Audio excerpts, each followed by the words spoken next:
Bueno, hola, ¿cómo les va? En este video vamos a trabajar con las nociones de polifonía y de intertextualidad, tratando de armar un recorrido breve por los autores más representativos que trabajaron la temática.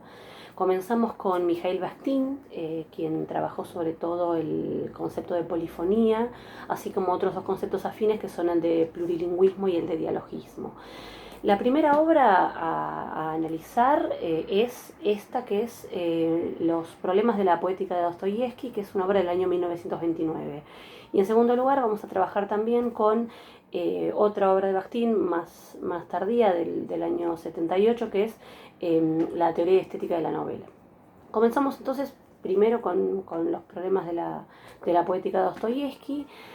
En esta obra lo que hace Bakhtin es analizar las novelas de Dostoyevsky y allí advierte cómo las voces de los personajes, podríamos decir algo así como que tienen vida propia, es decir, juegan entre sí, interactúan entre sí, ofrecen sus propias visiones de mundo, sus propios puntos de vista, su propia ideología, ni más ni menos. Y esto tiene como contrapartida que la voz del narrador se retrae.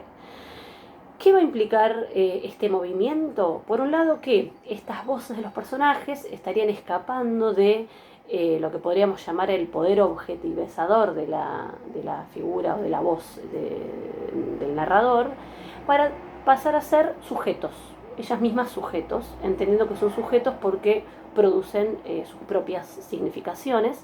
Y digamos, una consecuencia que trae esto también es que la voz del narrador deja de ser esa instancia suprema o totalizadora. Piensen, por otro lado, en el contexto en el que, y en la época en la que escribió Bakhtin, en las consecuencias que esto puede llegar a tener, no solo desde el punto de vista literario, sino también social y político, ¿no? Entonces, si nosotros tuviéramos que definir polifonía, porque esto sí hay que tenerlo presente, Bakhtin nunca ofrece una definición ni de polifonía, ni de plurilingüismo, ni de dialogismo. Son nociones que él va a ir trabajando, pero que no define. Entonces, digamos, hacemos nosotros el esfuerzo de definirlo a partir de su análisis. Podríamos decir que la polifonía es un principio estructurador de los textos que da cuenta de la multiplicidad de subjetividades que están presentes en esos textos. Pasando ahora a la otra obra de Bakhtin que decíamos que íbamos a resumir, que es Teoría de la estética de la novela, perdón. En esa obra profundiza sobre todo los conceptos de dialogismo y de plurilingüismo, aplicados en principio a las obras literarias, dijimos, sobre todo a las novelas, que es a lo que se dedica Bakhtin, pero en tanto que allí subyace una concepción del lenguaje que tiene Bakhtin, puede ser aplicado perfectamente a cualquier texto, no solamente a obras literarias. Entonces, ¿cuál es esa concepción del lenguaje presente en Bakhtin? Para Bakhtin, toda palabra es polifónica.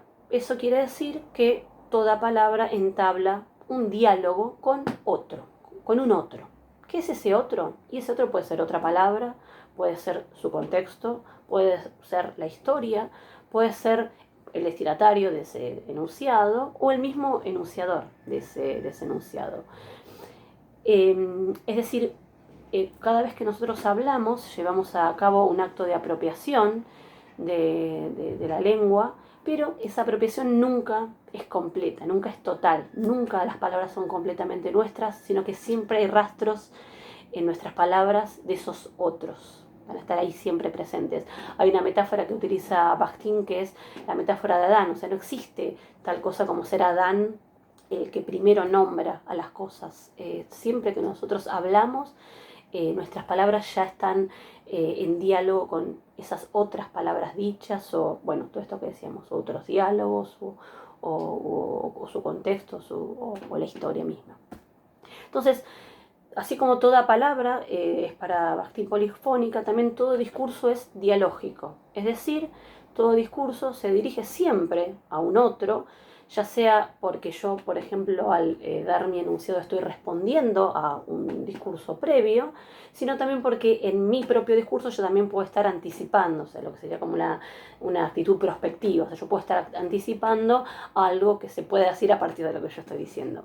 Esto de todas formas de manera consciente, pero si nosotros tenemos presente que para el autor el lenguaje ya tiene esta idea polifónica porque la tienen las palabras, entonces siempre que hablamos vamos a estar dialogando.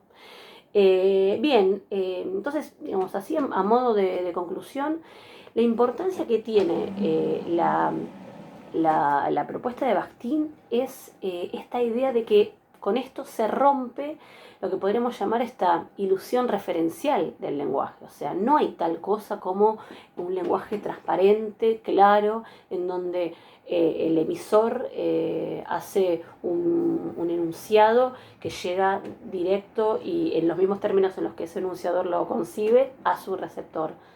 Nada más lejos que la realidad. Lo que hace Bakhtin es poner, digamos,